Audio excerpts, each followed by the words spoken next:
Cześć, witam Was na kanale 10,000 Needles. Dzisiaj postaram się odpowiedzieć na pytanie, od czego warto zacząć swoją przygodę z serią Final Fantasy i dlaczego, przynajmniej według mnie, o czym za chwilę więcej, powinna to być część 10. Pamiętam, że sama zastanawiałam się kiedyś, a było to jeszcze przed erą internetu, o co chodzi z tym Final Fantasy. Czy to są jakieś komiksy, czy to są gry, czy to są jakieś filmy i okazało się, że uniwersum jest naprawdę mocno rozbudowane. Nie tylko ilość głównych gier w serii, ale również masa dodatkowych treści mogą przyprawić o zawrót głowy. Od czego więc warto zacząć? Jak wyruszyć w swoją pierwszą przygodę z Final Fantasy, żeby nie zrazić się, a wynieść jak najlepsze doświadczenia? Mam nadzieję, że ten materiał pozwoli Wam znaleźć odpowiedź na to pytanie. Zapraszam. Zanim przejdziemy jeszcze do argumentów, pozwólcie, że wyjaśnię pokrótce, dlaczego nie zaczęliśmy na przykład od części pierwszej albo 7. Zapytacie, nie mogę zacząć swojej przygody z serią Final Fantasy od Final Fantasy 1? Przecież to pierwsza część. Już tłumaczę. Części Final Fantasy nie są w żaden sposób ze sobą powiązane. Owszem, mają one części wspólne, takie elementy mrugnięcia oka do gracza, który powraca do serii, żeby ograć kolejną część. Jednak mimo że to są miłe akcenty, nie mają żadnego wpływu na doświadczanie fabuły i rozgrywkę. Dlaczego jeszcze nie polecam na początek na przykład Final Fantasy 1 lub 2?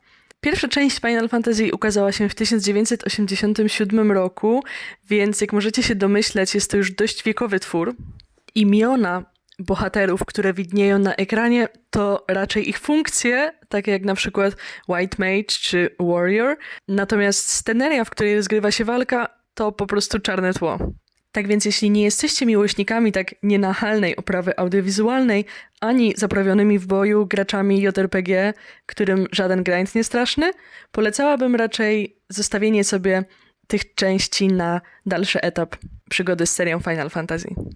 Do rzeczy. Po pierwsze, dostępność. Final Fantasy X ukazało się w Japonii w 2001 roku, a już rok później europejscy gracze mieli okazję zapoznać się z tą częścią. W 2013 roku ukazał się Final Fantasy X i Final Fantasy X-2 HD Remaster na PlayStation 3 i PlayStation Vita. W 2015 roku ukazała się wersja na PlayStation 4, a rok później możliwość zapoznania się z tą częścią otrzymali gracze PC-towi. W 2019 gra wyszła również na platformy Nintendo Switch i Xbox One. Jak więc widzicie, naprawdę jakikolwiek sprzętem dysponujecie, będziecie w stanie dotrzeć do jakiejś wersji Final Fantasy X. Po drugie, system walki.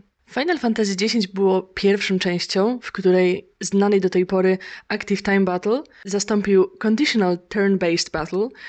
Na czym polega różnica? Już tłumaczę. W Active Time Battle wszyscy uczestniczący w walce mieli paski akcji, które napełniały się wraz z czasem i każdy z nich mógł wykonać ruch dopiero po napełnieniu tego paska.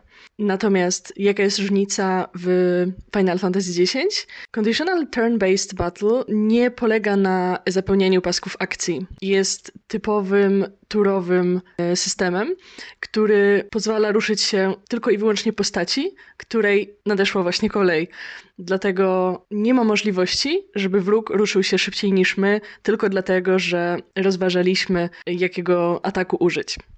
Często nazywam ten system żartobliwie Idiot Proof, ponieważ jestem przekonana, że każdy, nawet z najmniejszym skillem, czytaj ja, kiedy zaczynałam swoją przygodę z grami, jest w stanie sobie poradzić z takim systemem walki, a również bez wybierania opcji pauzy możemy odejść sobie od konsoli, zrobić herbatę, czy nawet na spacer z psem. Możemy być pewni, że zastaniemy walkę w takim stanie, w jakim ją zostawiliśmy.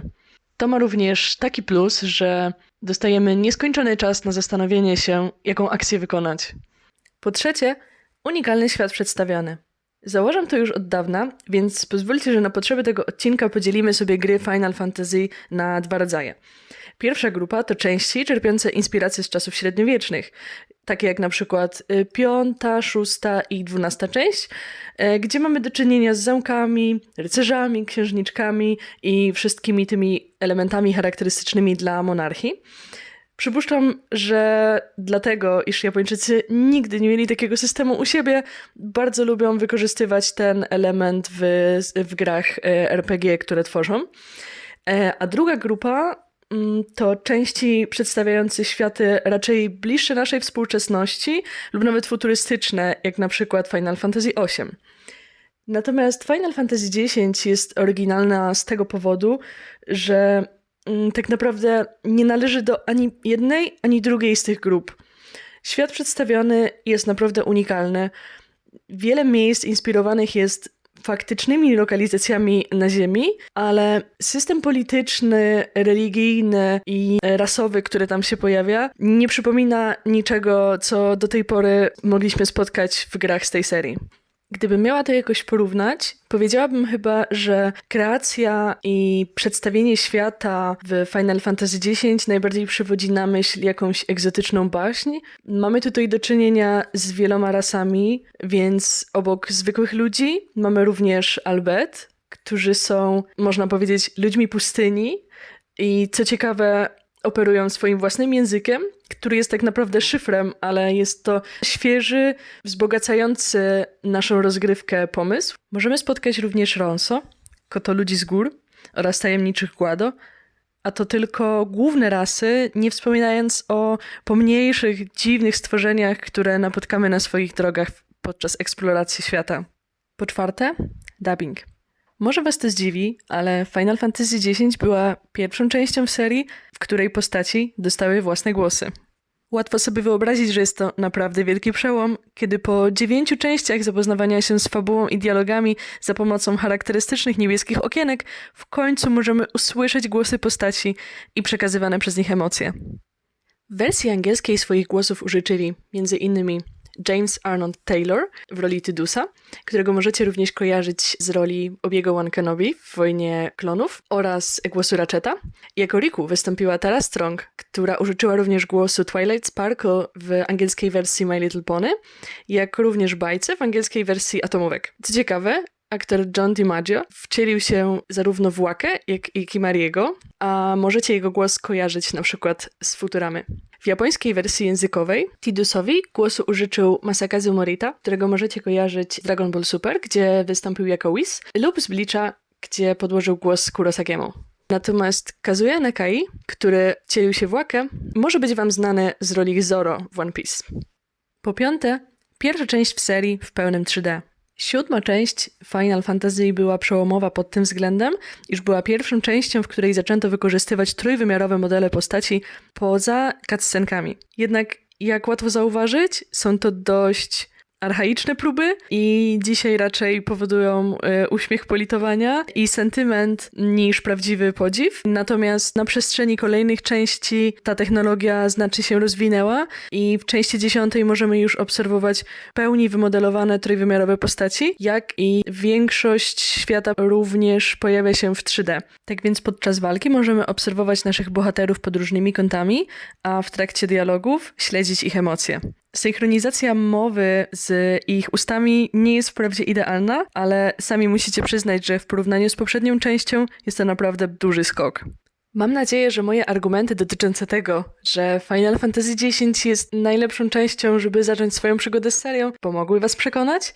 Jeśli tak, dajcie znać w komentarzu. Jeśli chcielibyście podzielić się ze mną jakimikolwiek spostrzeżeniami dotyczącymi 10, również zapraszam do komentarzy. Dzięki za oglądanie, do usłyszenia. Praise be to Heaven.